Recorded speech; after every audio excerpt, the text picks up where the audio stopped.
Hello, नमस्ते, सत श्री अकाल। मेरा नाम है डॉक्टर अदिति भसीन।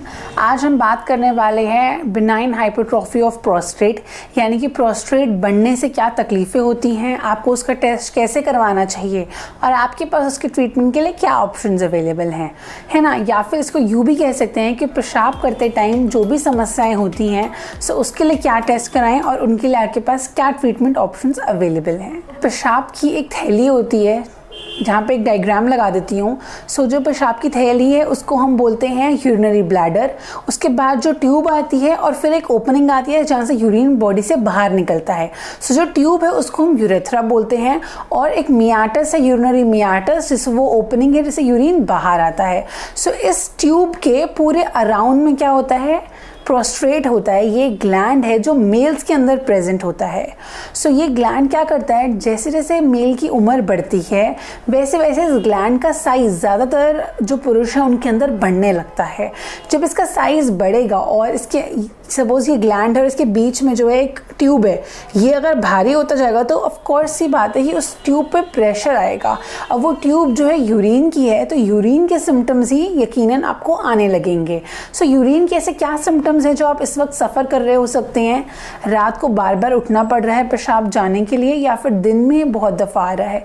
यूजुअली रात से स्टार्ट होती है प्रॉब्लम, रात को हर 2-3 घंटे में उठना पड़ता है और धीरे धीरे फिर दिन में भी बहुत बार जाना पड़ता है।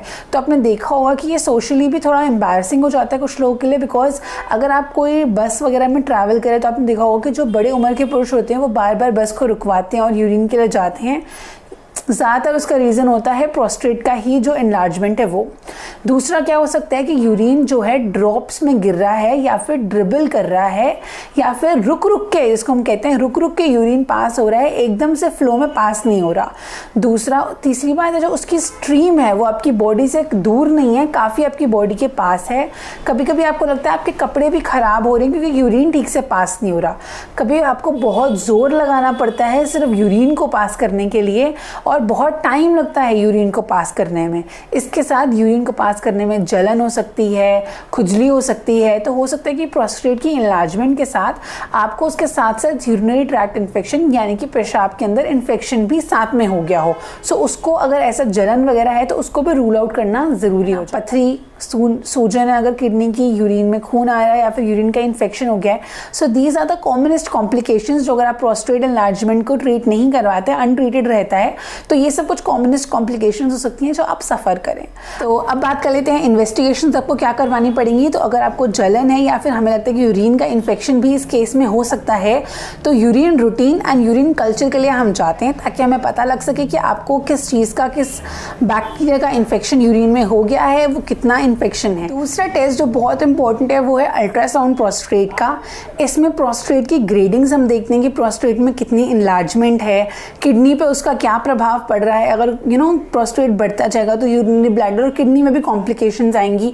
तो बेसिकली हम स्टेजिंग करते हैं कि ये पेशेंट किस स्टेज का है, स्टेजिंग इन द सेंस कितना आपका बीमारी आगे बढ़ चुकी है ना, और उसके लिए आपके पास क्या ट्रीटमेंट अवेलेबल रहेगा। So ultrasound of the prostate is one of the most important test जो हम इस कंडीशन में कर आपकी बीमारी कहाँ तक है उसका पता लगाते हैं। Then next most important test जो मैं कहूँगी बहुत इंपॉर्टेंट है, बहुत लोग नहीं करवाते, वो है प्रोस्टेट एंटीजन टेस्ट, जिसको हम सीरम PSA टेस्ट के नाम से भी जानते हैं। ये कराना क्यों ज़रूरी है, बिकॉज द कॉमनेस्ट कैंसर जो मेल्स में होता है वो प्रोस्टेट का कैंसर होता है। इसके लिए ये टेस्ट करवाना बहुत ज़रूरी हो जाता है क्योंकि बिनाइन प्रोस्टेट एनलार्जमेंट का ये मतलब होता है कि आपको कैंसरस एनलार्जमेंट नहीं है जबकि बिनाइन सेल्स हैं। जबकि अगर आपको कैंसरस सेल्स की वजह से प्रोस्टेट का साइज बढ़ रहा है तो वो प्रोस्टेट कैंसर होगा और उसको ट्रीटमेंट उस हिसाब से होगा। सो अपनी कंडीशन को आप खुद डायग्नोस ना करें, it's better you consult a doctor, get it diagnose properly and follow any system of medicine, but follow it by the doctor, by the prescription, not on the counter prescription. अब हमारे पास इसके treatment के लिए क्या options हैं। आजकल medical में prostate enlargement के लिए बहुत अच्छे ऑप्शंस अवेलेबल हैं। ज़्यादातर केसेस को हम मेडिसिन पर ही ठीक कर सकते हैं या यूँ कहूँ कि मैनेज कर सकते हैं। बहुत ही कुछ केसेस होते हैं जिनको सर्जरी की रियल में ज़रूरत या आवश्यकता होती है। सो मेडिकली मैनेज करने के लिए हमारे पास इसमें बहुत ज़्यादा अच्छा स्कोप रहता है। सो मैं पहले कुछ ऐसी मेडिसिन बताऊँगी होम्योपैथी की जिससे से मुझे लगता है कि बहुत अच्छा काम करती है प्रोस्टेट की प्रॉब्लम में। So first is clematis, sabal serrulata, pareira brava, baryta carb, conium mac. So ये कुछ टॉप मेडिसिन हैं, बट मैं आपको ये बात ज़रूर समझाना चाहती हूँ कि होम्योपैथी कभी भी एक डिज़ीज़ पे बेस्ड होने वाला ट्रीटमेंट नहीं है। सो आप कहीं से कोई भी दवाई सुने उसको आप ब्लाइंडली फॉलो ना करें। Always consult a doctor, get a prescribed medicine और उसको लेना स्टार्ट करें। उम्मीद करती हूँ इस वीडियो से आपको कुछ ना कुछ हेल्प या कुछ ना कुछ मदद हुई होगी अपनी कंडीशन समझने में। अगर कुछ भी हेल्प हुई है तो प्लीज़ इस वीडियो को लाइक कर दें। Thank you for watching my video. Do not forget to subscribe my channel.